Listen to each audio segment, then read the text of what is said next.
ছেলেদের স্তন বা ব্রেস্ট মেয়েদের মতো অনেক বড় হয়ে যাওয়ার পিছনে কোনো হরমোনাল ইমব্যালেন্স বা হরমোনাল কোনো কারণ আছে কিনা অনেকেই জানতে চেয়েছেন এই বিষয় নিয়ে। তো বন্ধুরা, আজকে এই বিষয় নিয়ে আমি আলোচনা করব ডাক্তার আল মাহমুদ খিদমা হোমিও হলের পক্ষ থেকে। আজকের এই ভিডিওতে স্বাস্থ্য পরামর্শমূলক আজকের এই ভিডিওতে আলোচনাতে আপনাকে জানাচ্ছি স্বাগত। পুরুষের অস্বাভাবিক স্তন বৃদ্ধি এই রোগের নাম মেডিকেলের ভাষায় বলা হচ্ছে গাইনোকোমাস্টিয়া বা গাইনোকোমাস্টিয়া।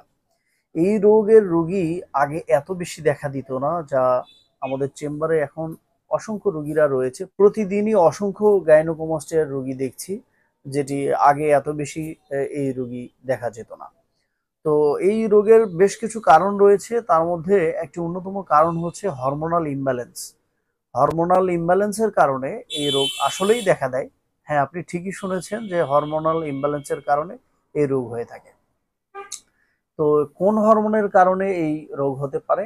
যেমন টেস্টোস্টেরন হরমোন লেভেল একজন পুরুষের শরীরে থাকে, পাশাপাশি নারী যে হরমোন রয়েছে সেটিও কিন্তু একজন পুরুষের শরীরের মধ্যে বিদ্যমান। স্বাভাবিকভাবে যত বয়স বৃদ্ধি পায় একজন নারীর শরীরের মধ্যে টেস্টোস্টেরন হরমোন লেভেল বৃদ্ধি পেতে থাকে, কিন্তু একজন পুরুষের শরীরে যে নারী সুলভ যে হরমোন, নারীর যে হরমোন রয়েছে এস্ট্রোজেন হরমোন থাকে, সেটি ধীরে ধীরে কিন্তু বৃদ্ধি পায়, আর টেস্টোস্টেরন হরমোন লেভেল পুরুষের শরীরে কমতে থাকে।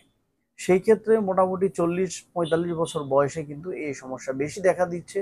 বেশি বসে বসে থাকার কারণে, একটা লেথার্জিক লাইফ লিড করার কারণে, এবং ফাস্ট ফুড বেশি বেশি খাওয়ার কারণে, এবং অনেক সময় আমরা লক্ষ্য করি যে যখন কোনো হরমোন টেস্ট রোগীকে দিচ্ছি, গাইনোকোমাস্টিয়া রোগীদেরকে ডায়াগনোসিস করার জন্য, যে এর প্রপার কারণটা কি, কি কারণে এই রোগ হয়েছে, তখন আমরা যেটি লক্ষ্য করতে পারি, তখন আমরা রোগীদের কাছে রোগীদের রিপোর্ট দেখে যেটি পাই যে তাদের অধিকাংশ রোগীরই যে প্রোলাকটিনটা, তার ব্লাড প্রোলাকটিনটা তার বেড়ে গিয়েছে, অথবা টেস্টোস্টেরন হরমোন লেভেলটা কমে গিয়েছে।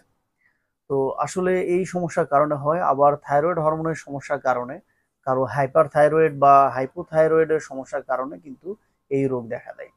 এছাড়া কারোর লিভারে cyst, liver cirrhosis, fatty liver, জন্ডিসের সমস্যা, লিভার যকৃতের যে প্রবলেমগুলো রয়েছে মূলত, এই প্রবলেমগুলোর কারণে কিন্তু এই রোগ হয়ে থাকে। আবার যাদের ভেরিকোসিল সমস্যা রয়েছে, বা হাইড্রোসিল বা অর্গাইটিস, অর্থাৎ অন্ডকোষে বা টেস্টিস সঠিকভাবে সুগঠিত না হওয়ার কারণে এই রোগ দেখা দিতে পারে। তবে ভয়ের কোনো কারণ নেই, এই রোগ থেকে পরিপূর্ণভাবে আপনি সুস্থতা লাভ করতে পারেন। পাশাপাশি আপনার হরমোনাল যে ইমব্যালেন্স রয়েছে সেটিও কিন্তু ঠিক হয়ে যাবে।